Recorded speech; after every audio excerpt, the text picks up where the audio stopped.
Happening now. We want to welcome our listeners from across the United States and around the world. This is the EdTech Situation Room. Good evening. My name is Jason Neifer, and I am the Assistant Director and Curriculum Director of the Montana Digital Academy and the NCC Tech Savvy Administrator. And I'm joining you live tonight from Missoula, Montana, where the weather has turned springtime.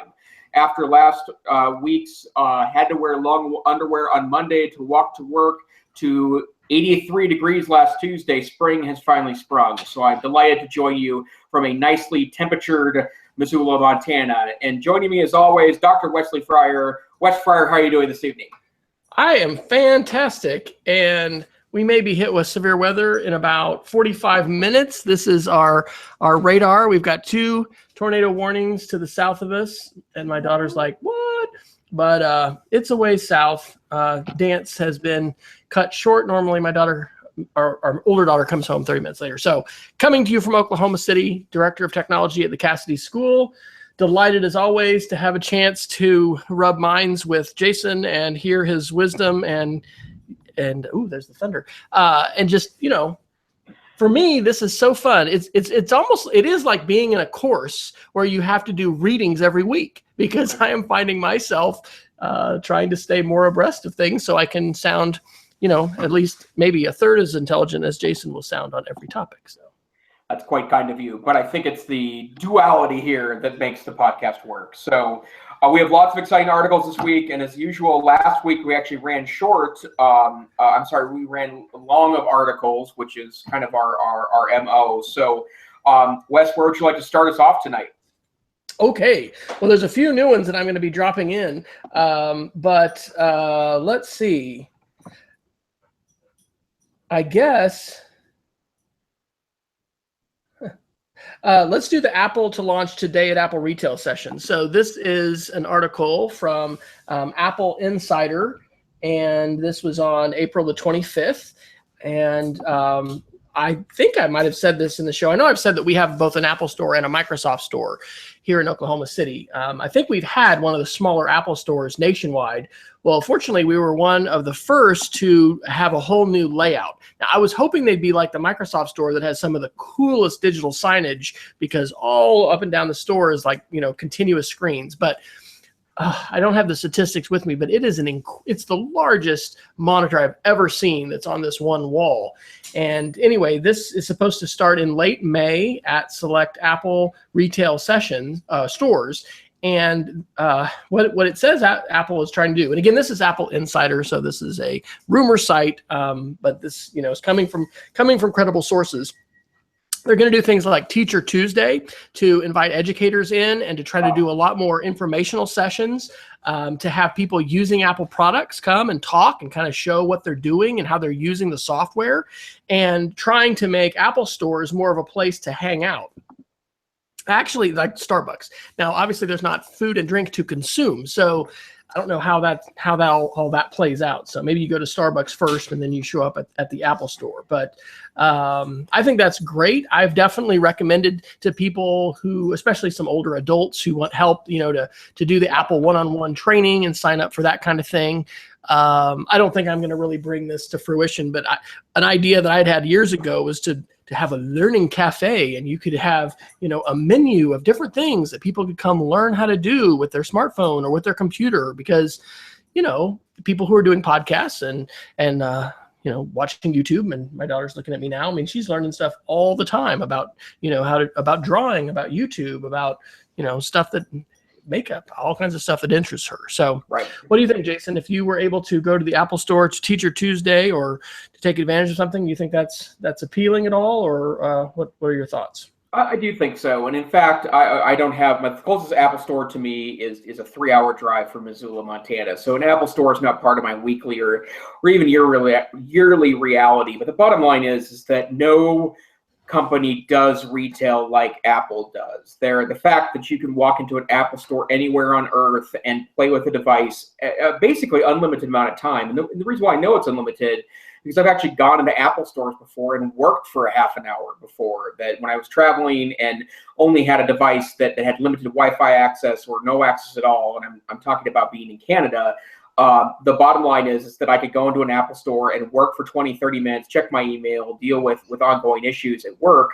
And when I'm done, delete my profile off of Chrome and call it a day. And that's an unprecedented retail experience. That wait a minute. You probably had to be on Safari though, because you weren't able to install Chrome there, were you? One time I was, and other times I wasn't. It depends on how locked down their piece is. But okay. I probably was on Safari a couple of times, but I've been always impressed that they just don't care. Like if you want to go in there for several hours and use the Wi-Fi, they really would prefer that you have a great experience in the store than have someone in one of the blue turtlenecks come to you and kick you out of the store. And of course, I mean, the lure of an Apple device, I think, is that there is a premium retail experience that happens there. And I'll give you a great example of this. 2 years ago, I was in Seattle, prolonged stay for a kidney transplant, which we talked about in the past on the show. And for something I could only describe as a completely stupid act, I dropped my iPad on a bathroom floor and it cracked the screen. So I was tempted to not go in. I bought extended Apple Care on it. It was covered, but I felt stupid, so I wasn't going to go in. But I looked on the Apple Store, one of the Apple stores, many Apple stores in Seattle, and found that there was an appointment opening one afternoon at the Apple Store. And I went in, and not only did they not make me feel like an idiot for dropping my iPad, I left there 30 minutes later with a brand new, not even a refurbished, but a brand new iPad for $50, which was their exchange policy at that time. And I got a refreshed iPad. Oh my gosh. And there wasn't any judgment about it. The gentleman was super nice. He asked me a couple questions. He just wanted to know how it broke, because that's a little known fact about Apple, is that sometimes you can actually go in and say, even if you did something that's not covered by their warranty, if you do it, sometimes they'll take it just because they want to see the device after you did whatever stupid thing that you did. I know for a fact that new iPhones, if you happen to dunk yours in water and it shorts out, they will take some of those in exchange just because they want to see what a dunked iPhone looks like in the wild.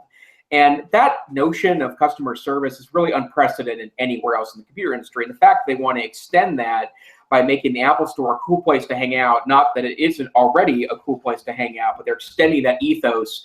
I think that's an incredibly smart marketing concept on their part. And here's a connection to the classroom, as we do here at the EdTech Situation Room. Thinking about tech support and how we provide that in schools, we've talked about the idea of a Genius Bar. We have BYOD, but not mandated or whatever at high school.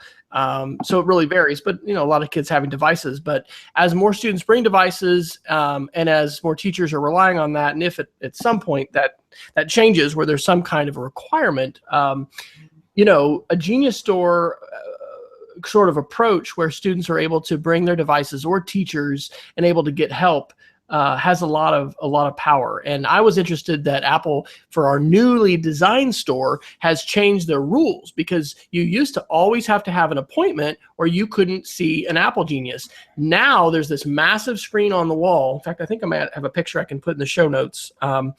And then they've got all of these little stools. Peggy George is in our chat room tonight, and she is saying she's hoping they'll have more than just these wooden stools. They've got actually shorter stools. But anyway, you can just go up and get on the list. Sometimes I've had to wait 30 minutes. Sometimes I just waited 10 in order to see somebody.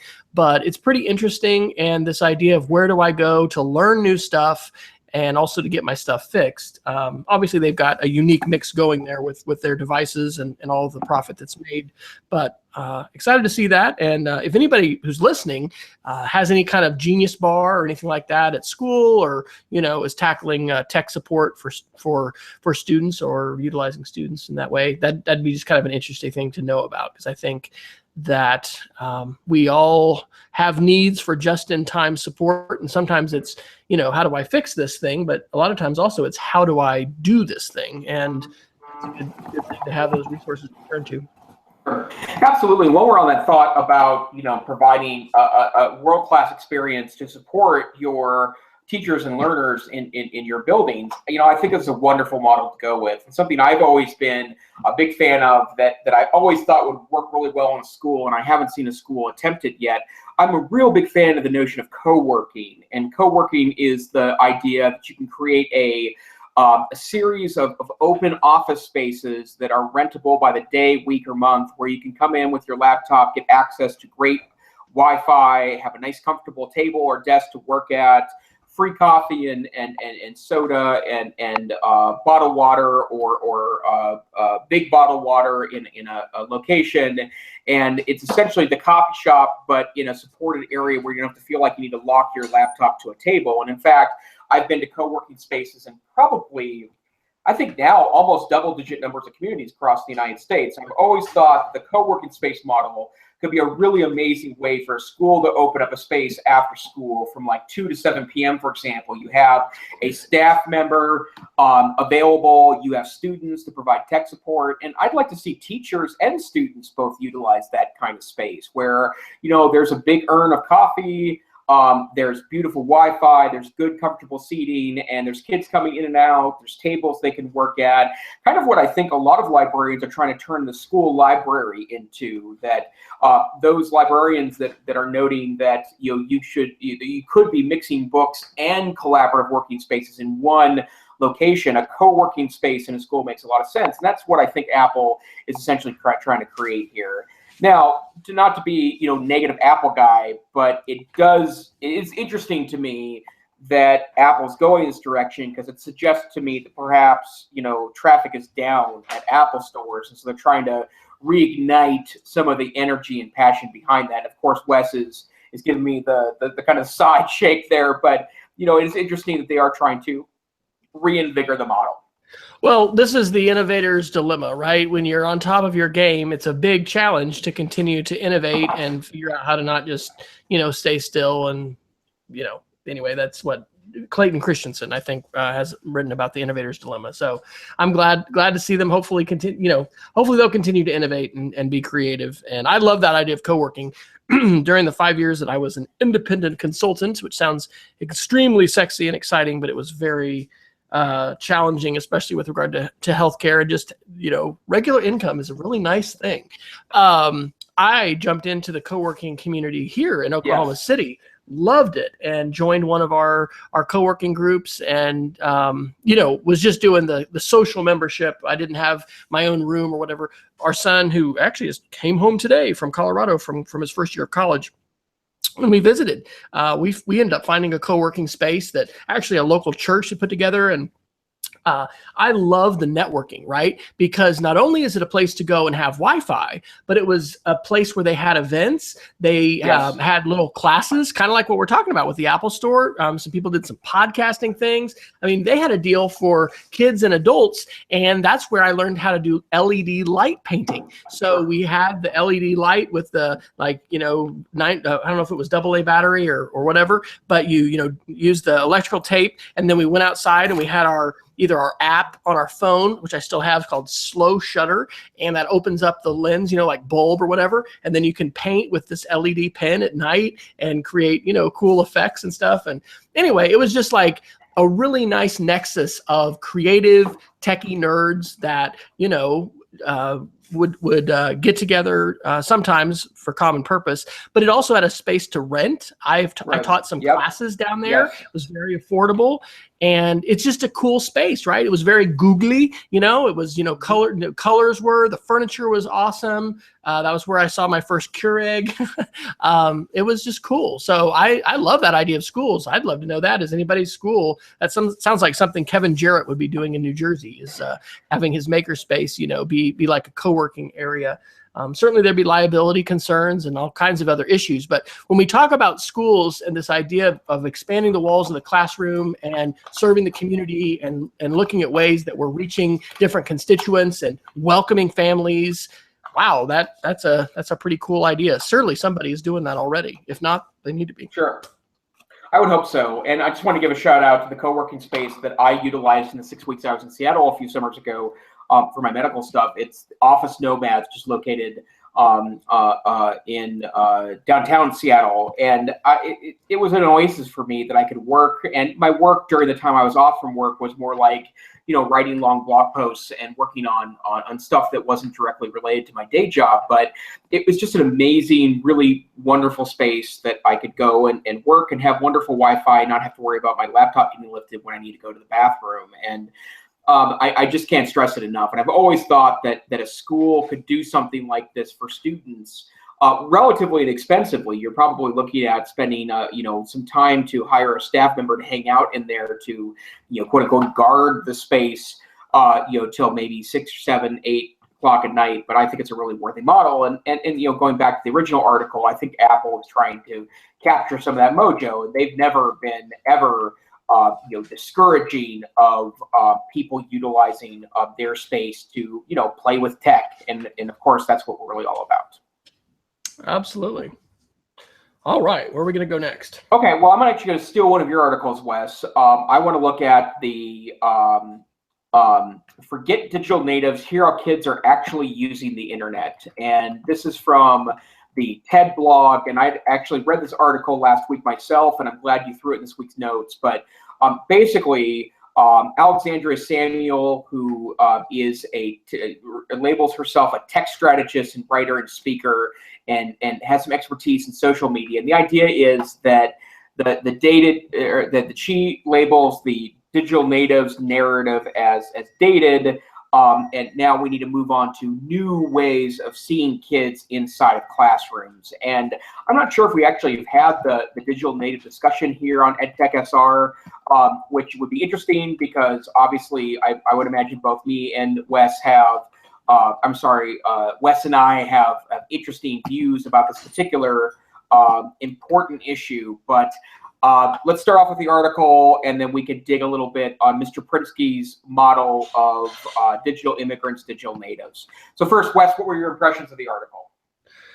Well, I think it's hugely important for us to address the digital native myth because it's one of those things that just resonates with people and they just nod their head. Actually, it's a lot like learning styles, right? If you'll talk to academicians about learning styles, it's one of these things that a lot of people nod their heads. Oh, yes, I'm a visual learner, but there's really not a body of refereed research that supports that. Yes. And so similarly, the digital natives myth is something that, Prinsky certainly did a lot of keynotes at a lot of technology conferences around the country. And it's actually damaging at several levels because, number one, it sets up a false dichotomy, which says if you're not genetically young, you can't be a digital learner, which is absolutely false. And there's so many different people that show that, being a lifelong learner, is a mindset. And there is something probably to the plasticity and the flexibility. And some people are going to be, more easily learning in a navigational way rather than having a procedural. I think that's a better dichotomy to think about navigational learning versus procedural. But I think that we can learn to be more navigational. And, I'm glad to hear this continuing to be discussed because with a lot of people who are not technical, this is used as an excuse to say, I'm not in that generation and therefore I get a pass, not to be a digital learner. So I'm glad to hear this continuing to be discussed because I think it's one of these things that's going to be with us for a long time, and it's worth taking out. And especially this article, I may drop this in as well. I mentioned Susan Bearden last week. I got to see her session at the Atlas conference about resources from the U.S. Department of Education, and they have come up with a big change for their recommendations for families of preschoolers, and that is that all screen time is not created equal, right? Consuming together, reading together, making something, that's different than just consuming. So I think these things are definitely worth revisiting because there's a lot of people who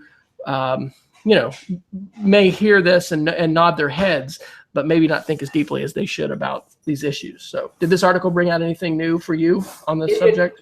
It did. And to be clear, I've been railing against Mark Prinsky since he released this notion in 2001. I should say that not railing against Mark Prinsky. I've heard him speak a couple of times, and he's a smart guy. And I'm pretty sure that, in fact, if Mr. Prinsky, if you'd like to come on and defend digital native, digital immigrant dichotomy, we'd love to have you as a guest.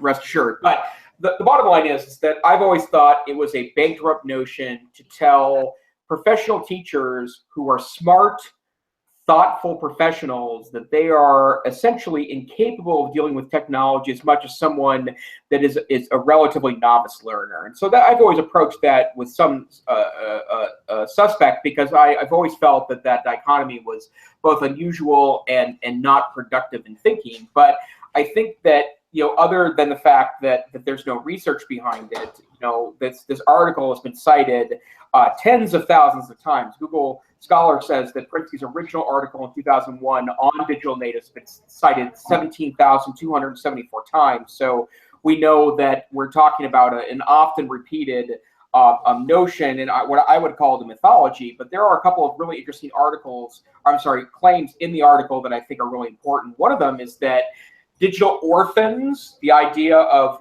what this article is noting of what digital natives really are, have grown up with a great deal of tech access, but have had almost no guidance. And I think that is something that I personally am extremely concerned about. That I think that in a lot of cases, because some people believe that as they were an immigrant, or I should say immigrant to technology, that they weren't able to really guide students appropriately. We gave up many opportunities to step in and be adults on behalf of conversations related to technology and the kids. And when Wes and I talk about all the time that you should be having conversations in your schools about X, Y, and Z, part of the context of that is that we think that a smart adult, whether you understand the technology or not, I think you probably understand more than you think you do, but whether you understand the tech or not, you need to be striking conversations with your students about how technology impacts both your content area and the more broad notion of society. And the fact that we have so many students that seem to be these digital orphans that have all this access and are kind of flailing because of the lack of adult guidance, I think that's a really important and probably a good mission to schools to start now, to make sure that they're doing their due diligence to help kids understand tech and the way tech has a massive impact on students' lives. And then Martin's in the chat room and just chimed in with research behind what I think we're talking about, just the digital native research, right? Not having much research on that basis. Yes, and in fact, I have a citation that I can throw in at some point about that in particular. One of the things that I think is really critical is that the digital immigrants, digital natives notion has really no research basis to it. And in fact, every time there's been a research review of that, they can't find anything that would suggest the digital natives dichotomy to be true. The other one that I would also say is an interesting comment from that article is that the kids that are super tech savvy, it's because adults have stepped in and mentored them well in that process. And I'm thinking about, the Adobe experts that step in and teach, not everything about the Adobe suite, but teach just enough to make a kid dangerous, right? Inside of that dichotomy. And suddenly kids are empowered to build and learn more. And I'm not saying that teachers are responsible for everything, but they have an extremely powerful platform for sparking creativity among students. So, I think this article does a good job of drawing a more reasonable dichotomy between adults and students in regards to technology skill and savvy. Agreed. Hey, Jason, is my audio cut out for you? Nope, you sound good. Okay. I reduced my, it was cutting out a little bit for Peggy, so don't hesitate to interrupt me. I adjusted my bandwidth down a little bit. My family is now tethering, so they know to go to cell phone tethering when Dad's on for his show. So there we go. Okay. Well, I'd like to take us, if I could, to an article that just blew my mind today. And I actually got this from my Geek of the Week podcast that I'm going to share at the end. But this is crazy. This is like, is this real? So everyone, what do you put on your foil hat or whatever when you're going to get ready for conspiracy? Is that what we do? Okay. So put it on. ZDNet, May the 3rd, 2017. Hundreds of privacy invading apps are using ultrasonic sounds to track you. And this actually does reference a research article by some academic researchers found last year 234 Android apps included this ability to listen for ultrasonic tones without the user's knowledge. So we've all known about dog whistles and this idea that there's certain things. In fact, I remember there was something about ringtones at one point that, the millennials or the young kids or whatever could hear things that their teachers couldn't. And so they were taking advantage of that for, like phone calls or text messages. My daughter's paying attention now because she's like, what is that? But this is a beacon-based, in some places, technology where a billboard or a store could be emitting these ultrasonic sounds that you can't hear. And if you've installed a game or another app that listens to this, and you've granted privacy access, so you've allowed that app to use the microphone probably at all times, whether you are using the app or not, it's listening. And so then it's able to say, oh, you're in PetSmart, or, oh, you're, at the grocery store. And this is also happening on some, they say, commercials or television programs or other websites where an ultrasonic sound is going to be given off, and then your phone knows it. And so it's another way of tracking. So researchers call the technique a threat to privacy of the user. They're enabling unnoticeably tracking locations and behaviors. They can precisely link the watching of even sensitive content, political documentaries, adult movies, to a single individual, even at varying locations. So one of the things that we definitely need to be aware of privacy, but just the proliferation of malware of any kind. I think every one of us as a home user, and then also at school, maybe I mentioned this in the show last week, we need to be able to readily wipe our devices, put in a pristine, clean version of whatever operating system, and then start over. And it's actually also, I'll just wave my Apple flag. This is an Android-only problem right now. That's not something that's been reported on the Mac platform. So, Jason, does this surprise you, or have you been, disillusioned enough with our talk of surveillance that nothing is going to surprise you now when Wes says put on your tinfoil hat? Well, first, it tells me that I probably do need to have a tinfoil hat to wear during the show, but I'll work on that for future weeks. But the other piece of this is that it doesn't surprise me, not because I'm worried about my privacy from a government standpoint. I'm worried about my privacy from a commercial standpoint. And the fact that you mentioned, businesses in context of people want to know more about me so they can sell me crap. I mean, I think that's the bottom line here. And while I think we need to be certainly concerned about the government listening and tapping in on things and kind of a Snowdian style analysis of things, right? Like I don't think that's inappropriate or even outside the realm of possible. But the bottom line is what's going to drive these technologies is commercial application. So I'm not surprised, because I think that I think companies are ruthless and they want to sell us stuff. And so, yeah, I'm not surprised at all. And you do mention, and I'll say you are correct about this. I almost called you Martin. Sorry, Wes and Martin for that matter. But the bottom line is that the Android platform does allow the freedom to do that kind of stuff, where Apple would probably cut them off at the pass, and call out app makers and manufacturers that are using the devices in a way that freaks people out. If you need any evidence of that, witness the New York Times expose on Uber's CEO a few weeks ago that said that when Tim Cook found out that Uber was using some pretty sneaky stuff that was off the books in regards to their iOS app that was tracking even after you deleted the application, Tim Cook called the CEO of Uber into his office. Imagine getting a call to say that Tim Cook needs to see you immediately. And you get a sense then of how seriously I think they take don't mess with our app architecture. And I think that's an interesting phenomenon. So no, I'm not surprised by that development at all. That's a great story about Tim Cook. Wow, I hadn't heard that.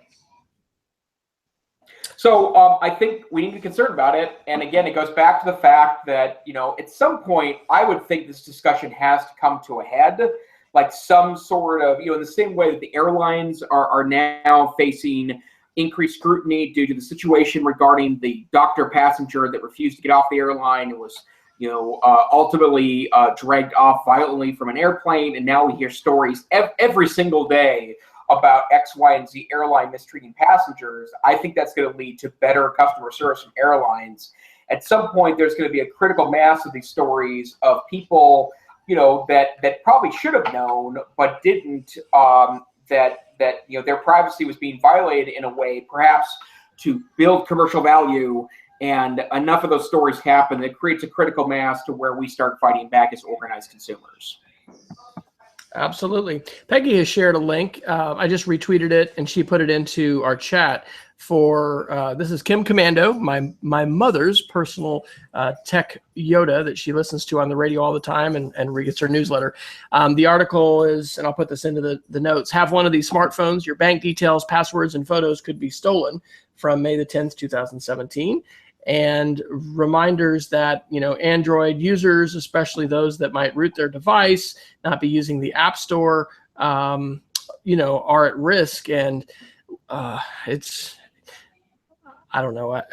Are you guys, does any of the security stuff affect what you do with your students? And have you guys been impacted at all with security? And maybe you don't even want to answer that because that may be too close to home, but let's just be more general as far as Montana with other tech directors. Are you seeing these kinds of security issues affecting, what tech directors in Montana are doing, or, what's happening in schools? Or is this something that's still sort of out in homes and we know it's happening with identity theft, but it really hasn't impacted us at school much?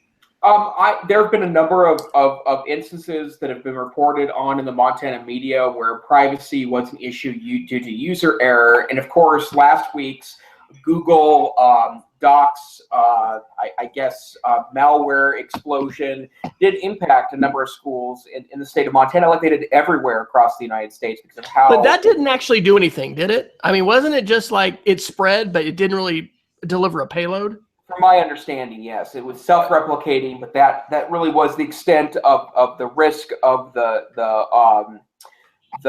malware. But I have heard some instances where some things have dug in.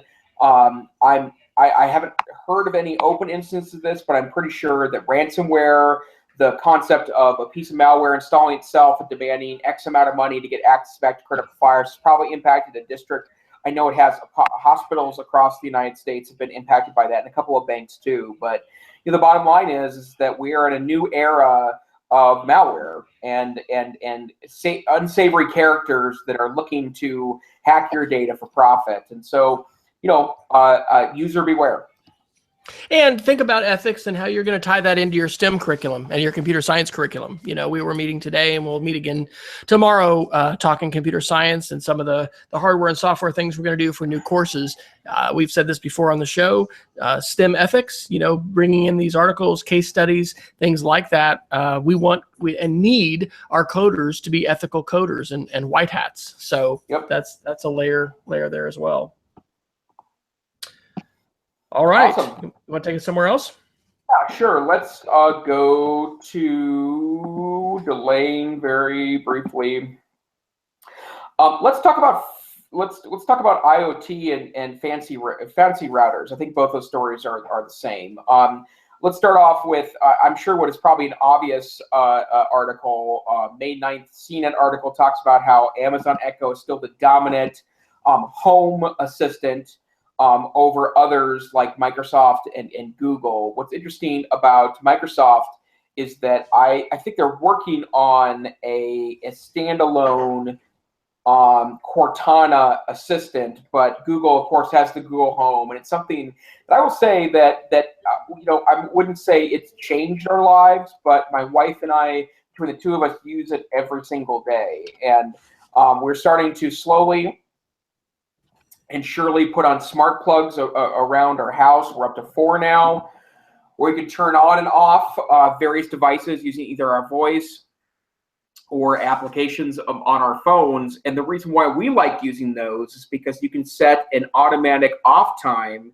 So, for example, if I turn on my entertainment center and I decide not to turn those off after I'm done, or I only turn off a screen, after 3 hours, my entertainment center powers itself down as to save energy. And there's something I want to do. In fact, I'm going to borrow, I don't know if Martin's still in our chat room or not. He's got one of those kilowatts, the little thing you plug in that measures the amount of power that's being sucked up with a device to pass through power device. I kind of want to see what one of the smart plugs utilizes all by itself, because it does stay powered up to stay connected to the Wi-Fi. But our house, with my wife's blessing, I might add, which is very important, our house is turning into a smart house as we are putting more and more stuff on those networks. But of course, and I see Wes grimacing, the bottom line is we put some trust in the 2 or 3 vendors that we utilize in order to put those things together.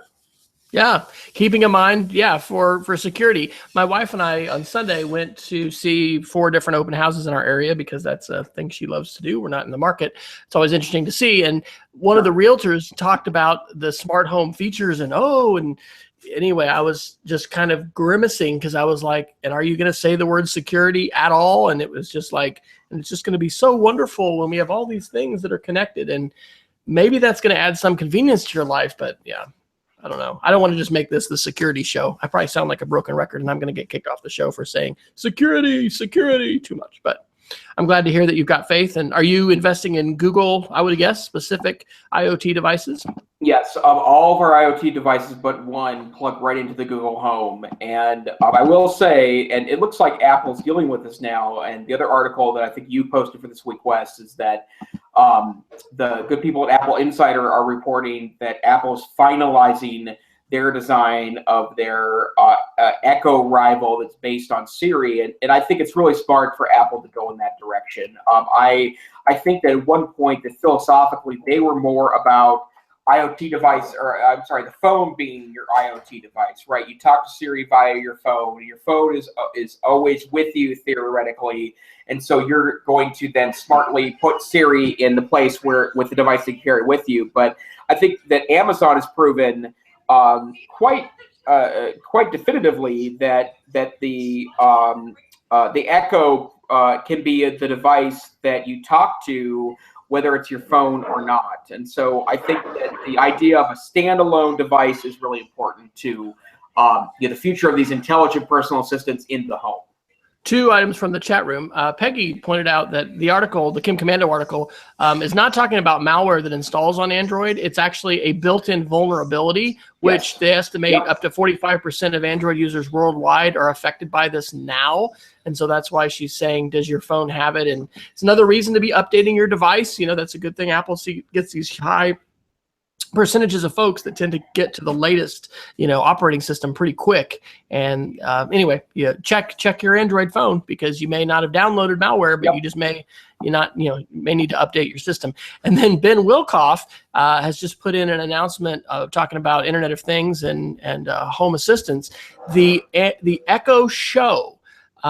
This will be released on June 28th. Echo Show brings you everything you love about Alexa, and now she can show you things. Watch video flash briefings in YouTube, see music lyrics, security cameras, photos, weather forecasts, to-do, shopping lists, and more, all hands-free. Just ask. Actually, doesn't this sound a little bit like my smartphone? Sounds like, since Amazon had a poor experience with phones. Interesting that they're wanting to put another screen in your home and then be able to have some control over the content that is streamed there. Wow.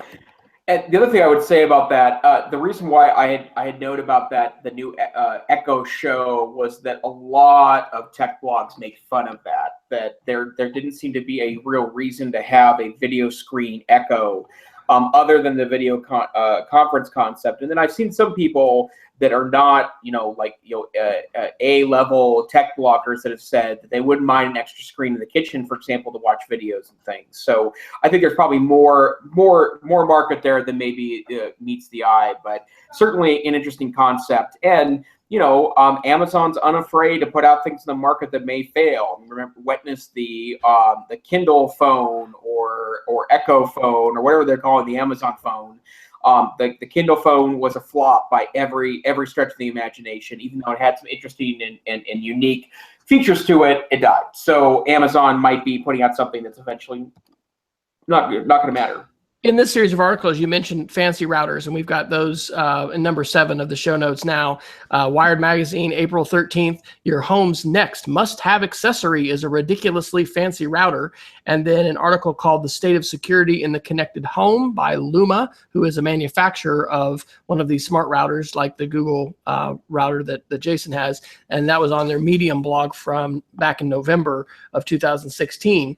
I did quite a bit of reading, I think last week about this. I was just actually telling our son, the way we have our Wi-Fi set up is we've got the air capsule, Apple router, whatever, time capsule thing, the fast one. And we've got another one upstairs that is an extender. But based on the reading, that actually can slow down the speed for people connected to that secondary extender, maybe half as fast. Because it could be just using one radio to both, send and receive. So what these fancy routers do is set up a mesh network. I think Jason's talked about this before. It intelligently configures itself so that it is going to allow faster internet. Some of the reviews I read were saying that the Luma, was quite a bit faster even than what Google has. I think it's about $400 though for 3 of these things. So we don't have that cash just laying around. So we're not ordering that, currently.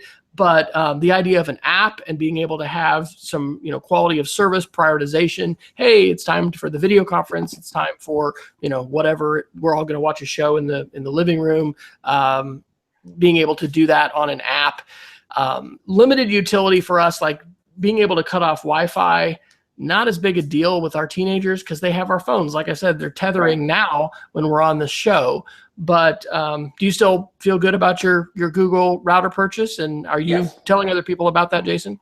I am, and I'm hoping they'll go down in price at some point. I'm actually using an older Google router as my second node in the house, and it's a little wonky. And so what I'm hoping happens is that the price goes down in the Google Wi-Fi because I'd like to pick up a second, maybe a third. I have a very long house that it is a struggle to get a strong Wi-Fi signal from my my router is about a third of the way on one side of the house, and getting all the way to the other side of the house has been somewhat difficult with a couple routers that I've utilized. And in fact, one of the things I've struggled with is have had a few other, in some cases, industrial routers that weren't able to make the distance. So yeah, it's a great platform. And I know a lot of people that criticize it because it doesn't give you a lot of access to some of the more nuanced features. It's got very basic quality of service things. You have to use a mobile app to manage it. But so far, I haven't found that to be any real limitation. Martin is asking, I said fast time capsule. And so the clarification there is that was just a relative term. I found this at a pawn shop not far from our house, probably about 7 years ago. This is an old Apple router, but it was great, configuration, everything, but it didn't support the newer standards. I think 802.11n. I think this one may have done A. We noticed a big difference when we hooked up a newer time capsule, router, but anyway, this is also the effect of just wanting a little bit more detail and control over what's happening, relative to school. I don't know the total bill is, it's thousands of dollars in the realm of, I think, $6,000 paid over a 3-year term for our new firewall. We went with Smooth Wall for the new firewall, and, great features, great functionality. So it's not only is it handy, but it's also important from a security standpoint. And I guess that's one more thing I'll say. The article in Luma came in November after we had the Mirai botnet attacks, which was the largest denial of service attacks that happened on the internet to date. And a lot of those were done because of this Mirai script that people could download and then, allow people's webcams or refrigerators or smart TVs or other kinds of things in their home to become part of an attack. And so part of the world we live in is we buy things like routers like we would an appliance, and we just kind of set it on the shelf and may use it for years and years and never touch it and do anything with it. But actually, it's an important piece of the computing landscape and needs to be updated and to have vulnerabilities and things like that patched as well. So these smarter routers are designed to do that, to automatically have patches apply. I don't know that that is going to broadly change the market and the security landscape for Internet of Things, but you can help your house be more secure by having a router that's going to auto update. So that's another positive thing. Absolutely. Okay, let's see. Where else should we go tonight? I definitely want to mention, again, I'm coming the security guy. There's a great article about new password guidelines. This is VentureBeat on April the 18th, 2017. New password guidelines say everything we thought about passwords is wrong. And what it's citing is a very good source, NIST, which is the National Institute of Standards and Technology. And so there's three main changes that they have proposed. Number one, no more periodic password changes. That's been a huge thing. In fact, we were looking at it for school as far as when do we want to, force password changes. And that's even been part of audits for security teams that would come to your school or organization to say, what's your password policy? So they're saying that there's actually research now showing that periodic changes don't improve password security. They can actually make it worse. And so they've got some proof in this document. Second of all, no more imposed password complexity, requiring combinations of letters and numbers. And so that actually gives you a false sense of security that says users can be less creative. And then it says that the mandatory validation of newly created passwords, I guess that's going to be a part of it. Maybe I don't understand this one. I think it's saying that the commonly used like password 1 2 3 4 5 6 7 8 that can easily guess, those things are going to be in password systems, just rejected immediately. They're not even going to allow them. So it talks about password fatigue and multi-factor or two-factor authentication. So definitely worth taking a look at, and that could actually change some of the things that you might do at your school with security. And I'm going to look into this further myself, because this is something that we've literally been looking at what our policy is and how often we're doing these things. And you guys, what is your password policy at the Montana Virtual Academy, Jason? We have a fairly light policy in regards to that that's enforced through our Google dashboard, and we don't force changes to passwords. But I think that something that's becoming increasingly obvious to me is that until we can more universally deal with biometrics, then I think that passwords are becoming an increasing problem. And in fact, the article that you cite tonight, Wes, mentions, and I've seen a couple other references to this as well, is that old clever passwords like Mississippi 88 left bracket, right, which would have been a safe password 3 or 4 years ago, is not anymore. And that's sad, but I think the password is what's really becoming challenging here, as opposed to finding new ways to outsmart algorithms that are trying to hack passwords. So at some point, I'm assuming in the relatively near future, we're going to have to figure out a way to do biometrics. Yep. You mind if I mention one more before? Please do. Okay, this is Minecraft Education. This is pretty exciting. This is from May 2nd, and this was from The Verge. Minecraft Education Edition is getting a code builder tool to help teach coding skills. Addition or correction from last week, we had mentioned that Microsoft was giving a free year of Minecraft Education Edition to folks, but you do have to buy the new Windows S version. And I think for each license of Windows S that you get, you're able to have this free, I think, year license, because the pricing of all this, changed a lot from when it was Minecraft EDU. But this is pretty exciting. We have our middle school computer teacher using something called Minecraft EDU Turtles.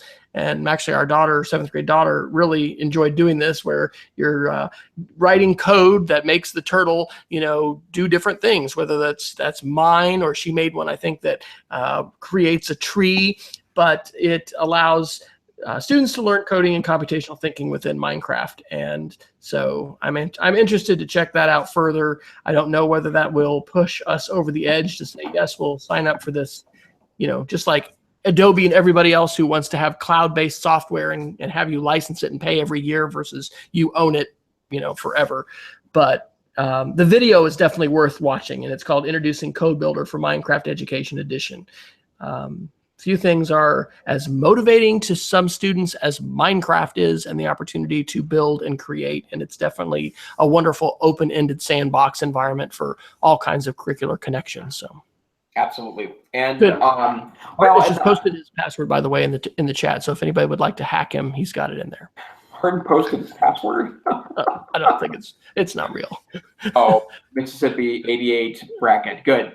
Awesome. It's like that guy that ran the credit report monitor service a couple of years ago that kept posting his Social Security number until someone actually got in and opened a bunch of accounts under a Social Security number. So that's be careful what you wish for, Dr. Haraji. So let me take another quick look here and see if there's anything else we need to cover tonight. And if not, we can get to the geeks of the week. Interesting stuff. Yeah, let's do the fake news one from Google for a moment. We had this one last week, and I don't think it'll hold another week. So SlashGear reports on April 25th, 2017, that Google is working on an interface for users to report fake news to Google. And the interface is interesting in that they are basically allowing users to give feedback to Google about articles that they think are, for whatever reason, not legitimate search results. And you can actually click on a dialog screen next to search results, and it asks you, what do you think? This is helpful. I don't like this. This is hateful, racist, or offensive.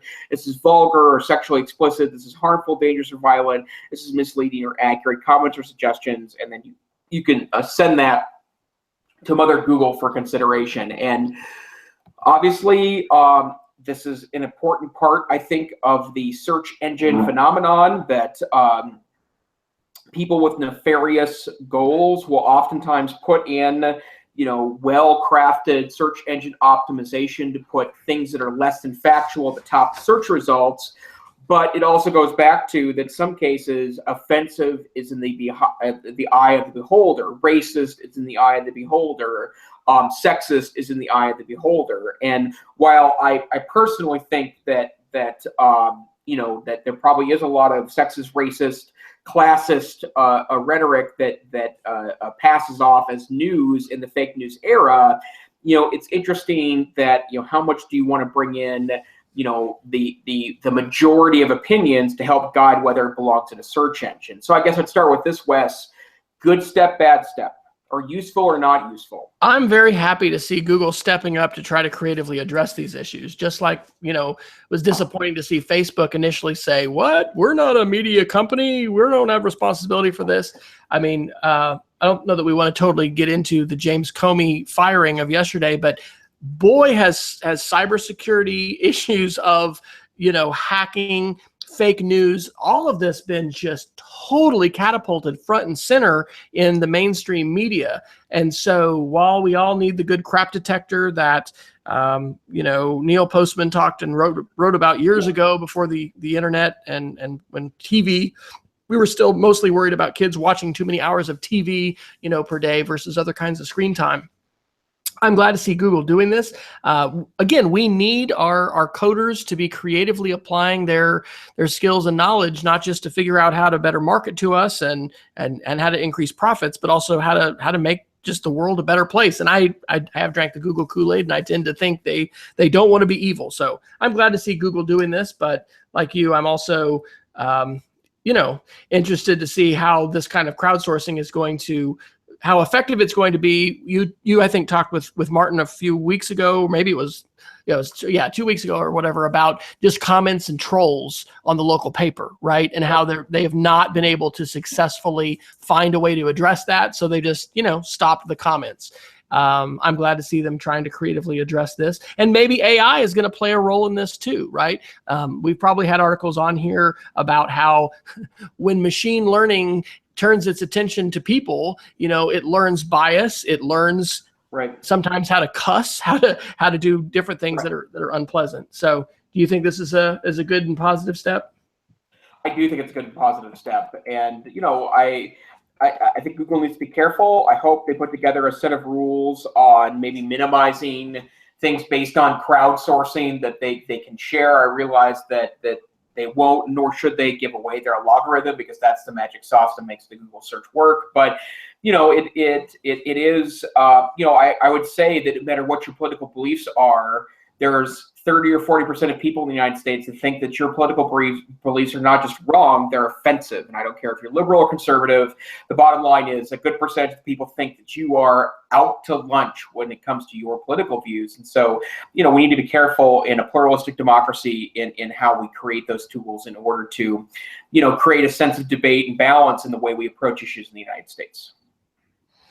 Absolutely. Well, why don't we do one little B-roll off the tech topic fact or story, and then Geeks of the Week. So this could be a you probably need to share with us another nugget of Icelandic trivia, or some kind of culinary story from your recent expeditions to France. I guess I should go first since I just threw this on you. I'll tell you a quick little thing about Oklahoma. So people like marvel, why would you live in tornado? So look at this. We're in the center there, and those red things at the bottom are actually tornado warnings. But we were just talking with friends in Florida. I would much rather live in tornado country than hurricane country. I mean, I do not want to live on the coast of Florida. But May is historically the month of the most tornadoes, and we're thankful to have great warning systems and great tracking, and and also apps like this. Here it is. This isn't a Geek of the Week, but the app Storms. This is great. When we were in California, we talked, and they said that doesn't help us because there's really not lots of tracking out in the Pacific Ocean to tell us, what's going to come hit us from the west. But we don't have that problem in Oklahoma. So anyway, do you have any aside of technology nugget to give us tonight? Sure. Hot water in Iceland, the stuff that comes through the pipes comes from the ground. So when you don't have to have a water heater in Iceland because you unscrew the hot tap in the tub, and sulfury, stinky hot water comes right out of the tap, and you can fill your bathtub full of super hot Icelandic sulfuric water from the ground. And in fact, one of the things that when my wife and I visited Iceland a couple of years ago with a good friend of mine from college, was that she would like to take baths in the stinky, sulfury water that came right out of the tap.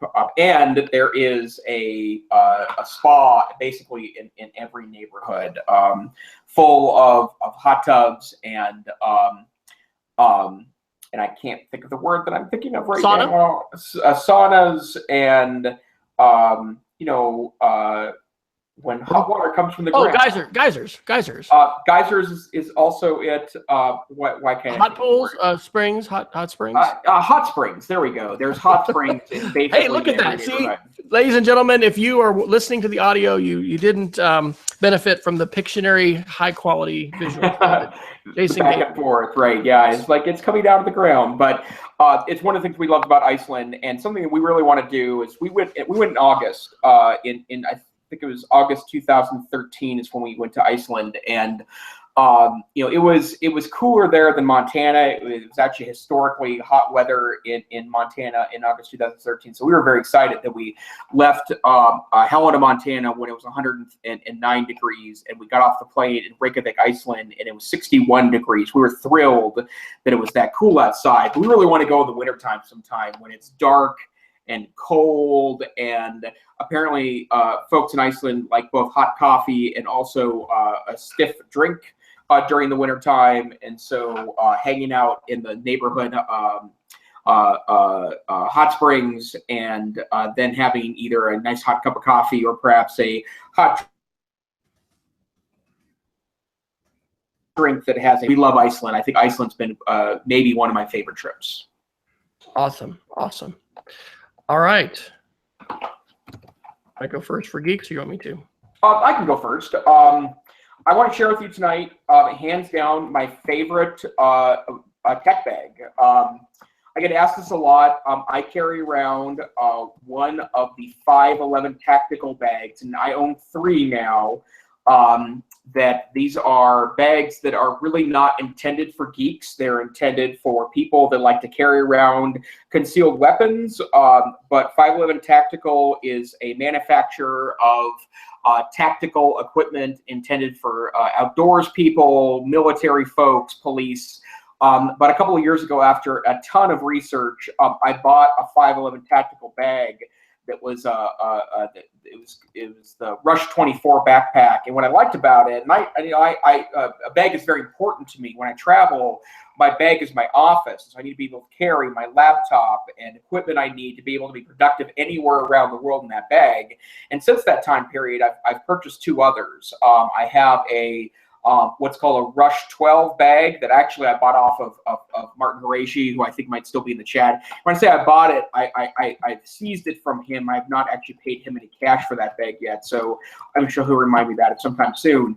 And then I recently picked up the Rush 12 bag, which is the bag I'm going to carry daily to Europe with me. It's not going to be my backpack, because I think I'm going to buy a 511 tactical rolling duffel bag to be my permanent bag. But these bags can go through shocking amounts of damage and don't seem to take any damage at all on them. They're machine washable. They have the MOLLE system on the outside, which is the webbing you could add things to. I like just to stick pens and occasionally maybe a headphone or something on there.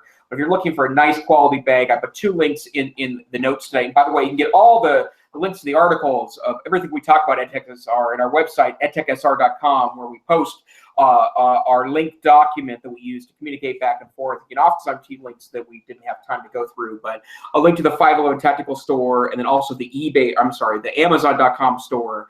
511 Tactical, really, really high quality bags that I think are great for nerds. Awesome. Well, my geek of the week is another podcast, but it's actually one that I found today thanks to Mastodon and my digital friend, Doug Belshaw. So the podcast is called the Tide Podcast, and it is actually kind of similar to us. It's Today in Digital Education is what TIDE stands for. But their last episode from May 10th is called Surveillance, Hacking, and Democracy. And some of the articles actually from tonight I heard them talk about. But this is a duo podcast similar to ours by Doug Belshaw and Di Barnes. And so Di is from, I don't know if I'm going to pronounce this right, Oundle, UK, so he's from Britain, and then Doug is also from England, from Morpeth, England. So anyway, check that out. And it is wild and crazy that we live in this world where we can be on a social platform like I was on Mastodon, which is a non-commercial, open source, federated social media platform, very similar to Twitter, but anybody can set up their own platform. Found Doug. I of course follow educators and want to learn from educators. He's doing a whole month of no Twitter, only Mastodon, and then he happened to mention his podcast. And then today, as I'm on my drive to and from school and other places, end up listening to their podcast a lot. So we want to give a shout out to anyone who listens to the podcast and the show to let us know. And if there's anything you'd like to hear us address, we had a request tonight in the chat room from Ben to possibly do an Amazon Echo, home assistant show. Jason talked about a digital native show. We'll have to take those under advisement. If you've got anybody you want to suggest as a guest, we're certainly open to those possibilities as well. Sometimes we've been known for people simply in our chat room to jump right into our shows and join in the conversation. So we've been known to do that. So Jason, I'll say where people can find me online at speedofcreativity.org. I am W Fryer on Twitter. If you want to find me on Mastodon, you can find that direct link on about.me/W Fryer, but I'm on the Mastodon instance, mastodon.cloud, and I am W Fryer there. Okay, and I think it's time for me to get on Mastodon before it's too late for me to be a cool kid there. So my name is Jason Neiffer. I'm the Assistant Director and Curriculum Director of the Montana Digital Academy. I'm on Twitter at TechSavvyTeach, where I post stuff that I'm thinking about, reading about all the time. I post a lot of links there, and I'm more than happy to engage in conversation. Again, TechSavvyTeach on Twitter. And I blog fairly regularly at the NCC Tech Savvy Teacher blog at blog.ncc.org. This is the EdTech SR podcast. We are here live every Wednesday night at 7 o'clock Pacific, 9 o'clock Eastern time. I'm sorry, 10 o'clock Eastern time, because we are hardcore on the East Coast. And we love if you come and join the chat room, or if you're interested in being a guest on EdTech SR, come in the chat room, chat with our regulars there. Peggy George oftentimes joins us there. Martin Haraji, Ben Wilkoff is a regular in chat room as well. Jump into the chat room, and we'd love to have you as guest sometime on EdTech SR. So have a great week. We will see you next week, where we will go through the educational technology news and talk to you about how current events in tech impacts you and your school. Look for new hats coming next week.